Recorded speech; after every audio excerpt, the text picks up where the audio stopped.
안녕하세요. 코로나 속에서도 이렇게 유튜브로 주님을 예배하는 여러분을 환영합니다. 오늘은 저희 맛있는 교회 세 번째 비전, 성장에 대해서 말씀을 나누려고 합니다. 우리가 예수를 믿는 것은 마치 엄마 뱃속에 있는 아이가 태어나는 것과 같습니다. 그런데 이 아이는 스스로 살아갈 수가 없습니다. 부모와 주변 사람들의 도움 속에서 먹고 배우며 오랜 기간 동안 성장해야 비로소 어른이 될 수 있습니다. 예수 믿는 것도 마찬가지입니다. 하나님은 우리가 예수를 믿고 영적으로 태어나게만 하려고 우리를 선택하신 것이 아닙니다. 성경에서 하나님은 우리의 아빠, 아버지입니다. 정상적인 부모라면 아이를 낳을 때 당연히 이 아이를 제대로 양육하는 것까지 생각합니다. 하나님도 마찬가지라는 거예요. 예수 그리스도를 통해서 우리를 다시 태어나게 하셨다면 또한 우리를 그리스도의 장성한 분량까지 자라나게 하고 싶은 열망이 하나님 아버지께 있다는 겁니다. 로마서 8장 29절 말씀을 이렇게 말씀하고 있습니다. 하나님께서는 미리 아신 사람들을 택하셔서 자기 아들의 형상과 같은 모습이 되도록 미리 정하셨으니 이것은 그 아들이 많은 형제 가운데서 맏아들이 되게 하시려는 것입니다. 아멘. 그래서 하나님의 소원은 하나님의 형상으로 우리가 자라나게 되는 것이 그분의 소원이십니다. 우리를 향한 하나님의 소원은 창조 때부터 만들어두신 하나님의 형상을 회복하는 데 있습니다. 하나님은 다른 피조물들과 달리 사람을 하나님의 형상으로 창조하셨습니다. 하나님이 우리를 하나님의 형상에 따라 창조하셨다는 것은 우리에게 어떤 의미일까요? 첫 번째로 하나님께서 모든 인간을 특별히 존중해 주신다라는 의미를 가지고 있습니다. 이 사실이 우리에게 깊은 안정감과 자존감을 줍니다. 두 번째로 하나님께서는 하나님의 형상을 닮은 인간에게 이 세상을 하나님의 뜻에 따라 다스릴 수 있게 하셨습니다.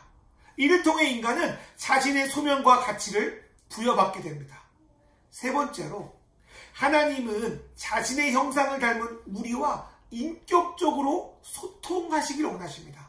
이 소통을 통하여 우리는 하나님을 알게 되고 그분을 닮아갈 수 있으며 같은 사람들과도 함께 소통함으로 그 안에서 사랑을 느끼고 하나님을 경험합니다. 그러나 하나님의 형상은 인간이 하나님을 배신함으로 깨어져 버립니다. 하나님이 없는 인간은 어떤 것을 소유하고 무슨 일을 해도 만족하지 못하고 늘 허무해야 합니다. 세상을 선하게 다스리지 못하고 이기심으로 자연을 파괴합니다.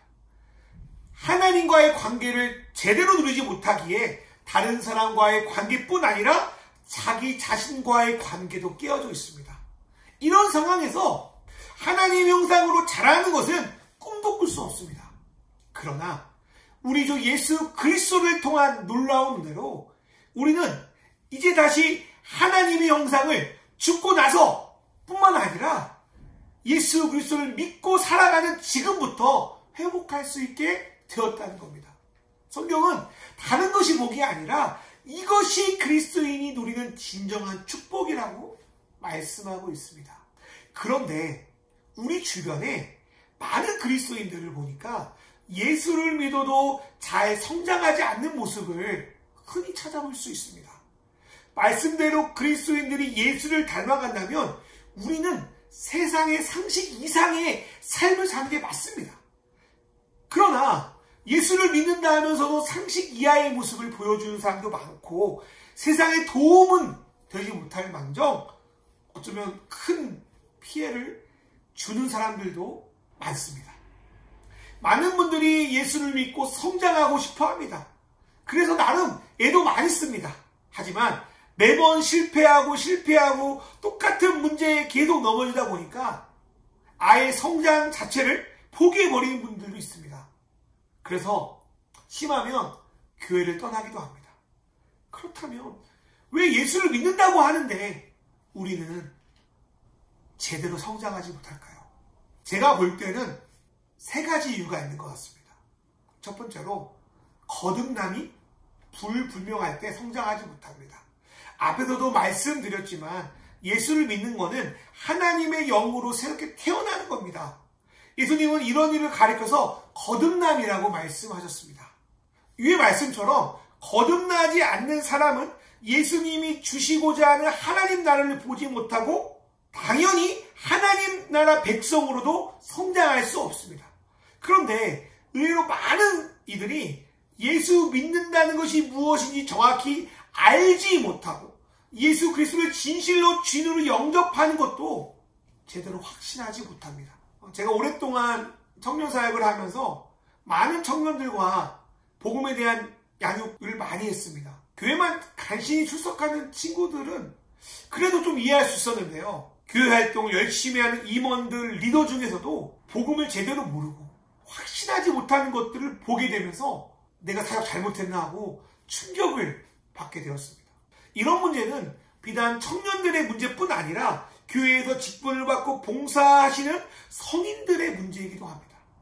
사람으로 태어나야 그에 합당한 음식을 먹이고 성장시킬 수 있습니다. 그런데 영적으로 태어나지도 않았는데 아무리 좋은 것을 먹이는데 무슨 소용이 있겠습니까? 아무런 소용이 없다는 거예요. 그리스도인들에게 있어서 거듭남은 출발점입니다. 출발점이 없다면 성장도 이루어질 수 없습니다. 두 번째로 지속적이지 못하기 때문에 성장이 이루어지지 않습니다. 어린아이가 자라날 수 있는 것은 부모들의 지속적인 관심 때문입니다. 밥을 안 먹으려고 하면 붙여서 어떻게든 먹이려고 하고요. 공부 안 하려고 하면 잘 설득해서 공부를 시킵니다. 아이들은 한번 가르쳐준다고 끝나는 게 아니잖아요. 지속적으로 가르치고 또 부모들이 계속적으로 본을 보여야만 성장하게 됩니다. 영적인 성장도 마찬가지입니다. 우리는 우리보다 앞서 영적으로 성장한 믿음의 선배들의 지속적인 돌봄과 인격적인 관계 안에서 성장할 수 있습니다. 그러나 대부분 새가족 교육대 말고는 복음에 대해서 제대로 배우기가 쉽지 않습니다. 몇 주 훈련이 끝나요. 그리고 형식적인 영적 기도가 끝나면 대부분 바로 구역에 들어갑니다. 그나마 새가족이라 하면 나름의 돌봄을 받는데요. 구역에 들어가면 그마저도 제대로 받지 못할 때가 많고요. 내가 스스로 적응하고 살아남아야 됩니다. 이것은 마치 부모가 아이를 낳고 산후조리원에 몇 주 있은 후 나머지는 네가 알아서 커라고 방치하는 것과 비슷한 것 같아요. 이런 상태에서 어떻게 그리스도께서 원하시는 장성한 분량으로 자랄 수 있겠습니까?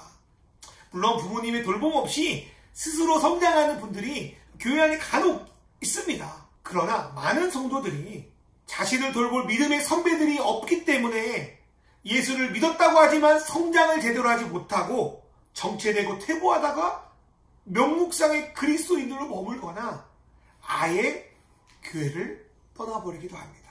세 번째로 성장하지 못하는 이유는 자신의 상태를 제대로 파악하지 못하기 때문입니다. 오늘 말씀의 본문인 히브리서에서는 예수 믿은 기간으로 보면 다른 사람에게 복음을 전수할 만한 사람으로 충분히 자라나야 하는 사람임에도 불구하고 그렇지 못한 사람이 등장합니다. 그리고 성경은 부끄럽지만 이 사람이 자라기 위해서는 단단한 음식을 먹는 게 아니라 어린아이처럼 젖을 먹어야 한다고 진단합니다. 이 말씀을 오늘날의 신앙으로 적용해 볼까요?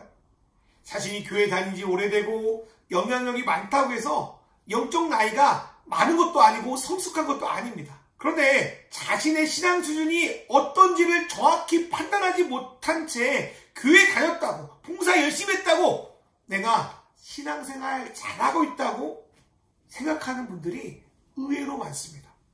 만약 여러분의 가정이나 직장을 성숙한 성인이 아니라 어린아이가 다스린다고 생각해 보십시오. 얼마나 그곳이 난리가 나겠습니까? 마찬가지로 교회를 영적으로 잘 성장한 사람이 아니라 어린아이가 이끈다면 어떻게 되겠습니까?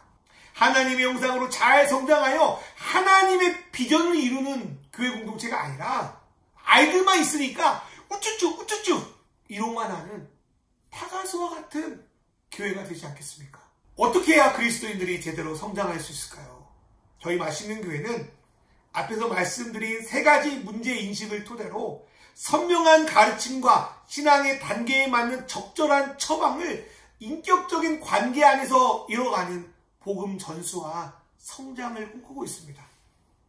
첫 번째로 선명한 가르침인데요. 하루에도 몇 번씩 TV나 SNS를 보면 무엇이 몸에 좋다, 이렇게 하면 살을 뺀다와 같은 수많은 정보들이 우리를 유혹하고 있습니다. 그런데 이러한 방법들을 모르고 하면 오히려 몸을 상하게 만들거나 돈만 나리는 경우가 많습니다.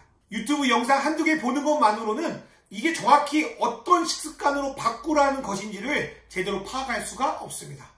공부를 통해 저 교수, 저 강사 말하는 것이 이런 말이구나 라는 것을 나의 사고로 선명하게 이해해야만 그것을 해야 된다는 추진력도 생기고요. 여러 가지 상황에서 제대로 대처할 수가 있는 겁니다. 저희가 작년에 식생활 방식을 바꿀 때 좀 그랬던 것 같아요.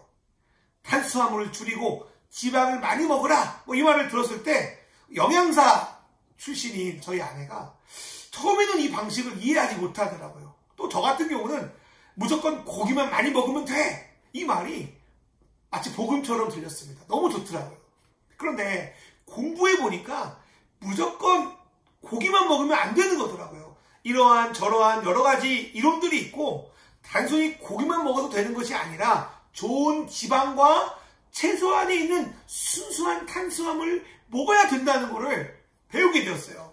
그렇게 명확하게 알게 되니까 좀 더 잘할 수 있게 되고 그 과정 속에서 생겨나는 몸의 변화들에 대해서도 잘 대처할 수가 있었습니다. 복음을 받아들이고 성경의 가르침을 배우는 것도 이와 비슷합니다. 앞에서 목사님이 아무리 명설교를 하셔도 사람마다 이해하는 것이나 생각하는 것이 다 다릅니다. 또 타고난 성향 때문에 받아들인 것들이 다를 수밖에 없습니다. 그렇기 때문에 각자의 사고로 복음이 어떤 것인지를 제대로 이해시켜야 합니다. 예를 들어 저는 대단히 감정적인 사람이었습니다. 그래서 찬양할 때 기도할 때 느껴지는 감정들이 예수님이 살아계시구나 라는 것을 믿게 하는데 큰 도움이 되었습니다. 그리고 제가 볼 때 교회 집회 성령 부흥의 대부분을 보면 사람들의 감정적인 성향을 통하여 예수를 경험시키려고 할 때가 많습니다. 저와 같은 사람들은 감정적으로 잘 느끼니까 좋죠. 그런데 반대로 이성적이고 객관적인 사람들은 앞에서 아무리 감정적인 분위기나 메시지를 준다고 하더라도 반응이 잘 안 된다는 것을 나중에서야 좀 알게 되었습니다.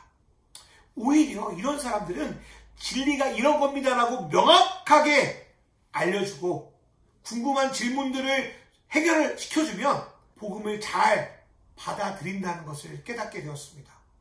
또한 감정적인 사람도 주관적인 성향이 강하기 때문에 방향을 잘못 잡아 신앙생활할 때가 많이 있습니다. 그렇기에 복음이 무엇인지를 명확하게 가르쳐 줘야만 그 뼈대 안에서 하나님을 제대로 누릴 수 있다는 거예요. 그래서 복음 위에 서는 것만으로 성장은 끝나지 않습니다.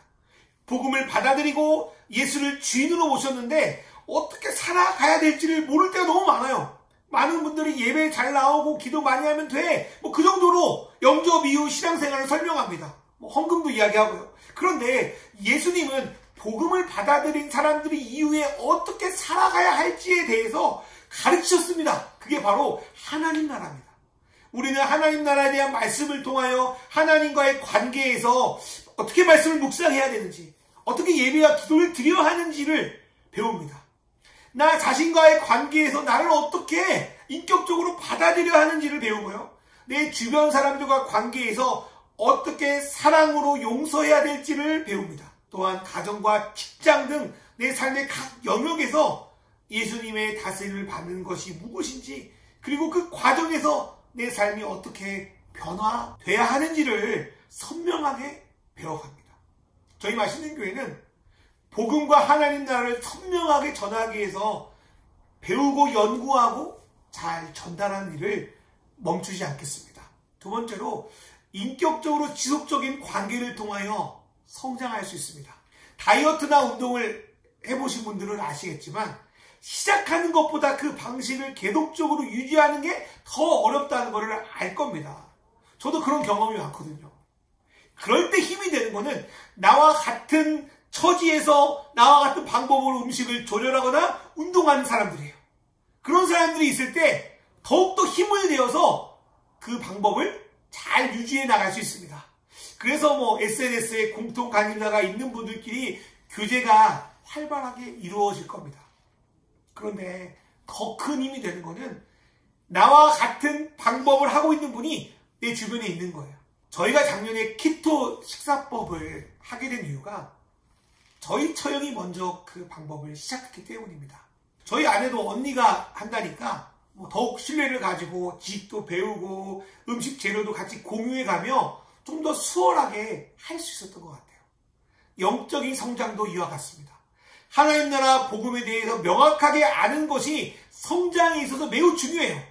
그런데 그 가르침을 내 머리가 아니라 가슴으로 명확하게 깨닫고 지속적으로 나아가기 위해서는 함께 그 길을 가는 선배나 동료가 필요합니다.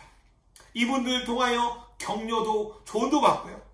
또 자신들이 받아들인 가르침이 무엇인지 서로 대화를 통해서 듣고요. 또 그를 통하여 내가 부족한 것이 이것이구나, 내가 붙들어야 되는 것이 무엇이구나를 알아가는 거예요. 그렇게 친밀해지고 신뢰가 쌓이면 쌓일수록 그 관계 안에서 성장은 빨라집니다.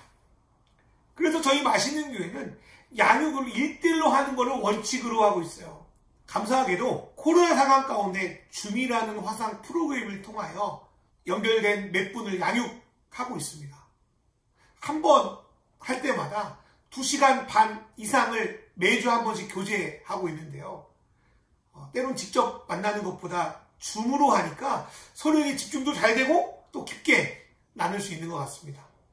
제가 자료를 찾아보니까 초대교회는 예수를 믿겠다고 하고 세례를 받을 때까지 보통 3년의 시간이 소요됐다고 해요. 그 기간 동안 믿음의 선배와 또 복음에 대해서 나누고 복음을 확인하고 어떻게 예수를 믿고 살아야 되는지를 배우니까 그것이 다른 사람의 언어가 아니라 자신의 언어와 생각으로 딱 받아들이게 된 거죠. 저희는 이렇게 단기간에 많은 사람을 모으는 게 중요한 것이 아니라 한 사람 한 사람을 주님 앞에 온전히 성장시키는 것을 목표로 하고 있습니다. 한 사람당 일주일에 2시간 반 이상을 쓰는데 어떻게 많은 사람을 양육할 수 있겠습니까? 결코 그럴 수 없겠죠. 하나님이 맡기신 그 양들을 그리스도 안에서 잘 양육하는 그런 공동체가 될 수 있도록 기도해 주시기 바랍니다. 마지막 세 번째로 단계에 따른 적절한 처방입니다. 의사 선생님들은 똑같이 감기 걸려서 병원에 온 환자라도 진단을 통해서 그 경증에 따라 다른 처방을 내립니다. 그리고 자신들이 감당할 수 없는 환자라면 더 큰 병원을 추천합니다. 신앙도 마찬가지예요. 그리스도 안에 성장한 사람들은 각 사람의 신앙의 수준이 어떤지를 제대로 파악할 수 있어야 합니다. 의사 선생님들이 많은 케이스를 통하여 병을 진단할 수 있는 실력이 느는 것처럼 그리스도인 역시 사람을 많이 다루면 다룰수록 저 사람이 어떤 신앙 단계에 있는지를 파악할 수 있는 눈과 실력이 생깁니다. 파악을 했다면 그 다음에 어떻게 해야겠습니까? 상대의 신앙 상태와 성향에 맞추어서 적절한 양육 처방을 내려야 됩니다. 오늘 본문 말씀이 히브리서 5장 말씀을 보면 영적 아이는 젖을 먹여야 된다는 처방을 내리고요. 또한 장성한 사람은 단단한 음식을 먹으라고 추천합니다. 오늘 히브리서 기자가 이러한 영적 진단을 내린 것처럼 맛있는 교회는 사람에 따라 또 신앙 수준에 따라 적절한 영적 처방을 내려서 상대가 주 안에서 온전히 성장하는 것을 돕기를 꿈꾸고 있습니다. 그래서 같은 교재를 가지고 처음에 양육하지만 하다 보면 나누는 내용의 깊이와 방향이 달라지고요. 그 다음에 나눌 교재들도 달리 선택하게 됩니다. 왜냐하면 서로의 필요와 수준이 다르기 때문입니다. 저희 맛있는 교회는 하나복 네트워크에서 발행한 풍성한 삶의 시리즈를 가지고 양육을 하고 있습니다. 그리스도인들이 어떻게 성장하는가에 대한 구체적인 로드맵이 또 하나복 네트워크에 마련되어 있고 또 그 네트워크를 통하여서 제 사역의 방향과 목표가 완전히 바뀌었기 때문입니다. 하나님은 아직 잘 모르는 그런 사람들을 만나서 지속적이고 자연스러운 관계를 통하여 복음을 전하고 예수를 믿게 되면 신앙의 첫 발을 잘 내디딜 수 있도록 인도하고 공동체 안에서 균형 잡힌 제자의 삶이 무엇인지를 배우게 하고 나아가서 다른 사람을 그리스도인으로 세워갈 수 있는 영적 부모로 성장하게 하는 것, 그것이 저희 교회의 비전입니다. 사역을 하면 할수록, 시간이 지나면 지날수록 예수님이 전한 복음은 동일하지만 각 사람에게 전하는 방식이 달라야 한다는 것을 늘 경험하게 됩니다.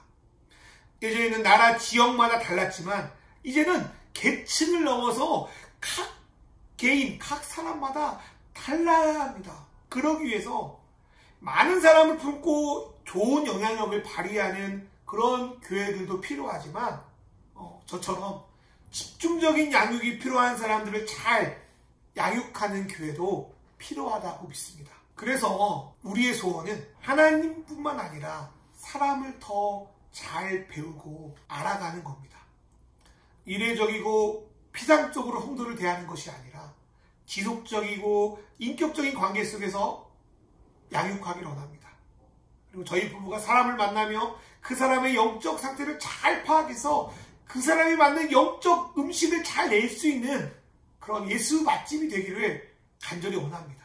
그리고 영상으로 함께 예배하는 성도님들의 삶 속에서도 교회를 다니고 예배를 잘 드리는 것만으로 신앙생활 다 했다고 생각하시는 것이 아니라 그리스도 안에서 영과 혼과 육이 잘 성장하여 하나님의 영상을 자신뿐만 아니라 다른 사람들에게도 회복시키게 하는 그런 멋진 영적 부모, 멋진 그리스도인들이 되시기를 간절히 기도합니다.